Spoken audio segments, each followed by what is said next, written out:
Daniel had hope, which produced humility, but he also had wisdom, and I like to put it this way, the wisdom to pick his battles. We see it in the first chapter, but again, you'll see it all the way through the rest of his life. Daniel knew the difference between some things that a lot of people in my church don't know the difference between, and that is the difference between what God forbids and what they don't like. Now, it was a very dark time. Daniel probably had very little of God's law that he knew, but he knew circumcision. His buddies knew don't bow down to idols. He knew no kosher food, so he stood up for that one. And he said, whatever is going to happen, I'm going to follow God's law. But I'm amazed at what he didn't fight about. You have to study astrology and the occult for 3 years. Yeah, I'm going to go live in the woods. No, he sat in the front row, took copious notes, and graduated #1 in his class, which gave him the credibility later on, as you read through the book of Daniel, when something happens to tell the king, none of this garbage works. Let me tell you about the true and the Most High God.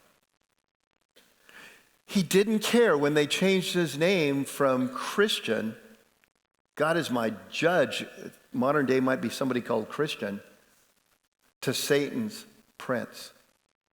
He didn't care what you called him as long as it wasn't late to dinner. It's like, I'm good with it.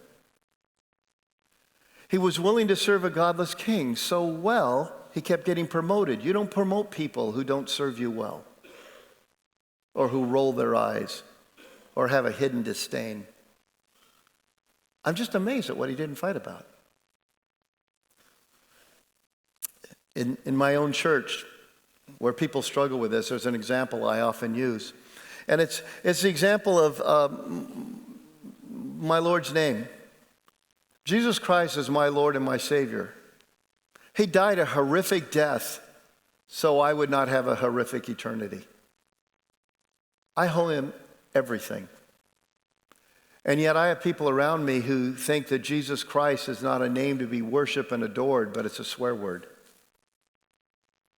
And so what happens is if somebody in the cubicle next to me wants to take Jesus Christ not as praise, but as a swear word, I want to guarantee you I don't like that.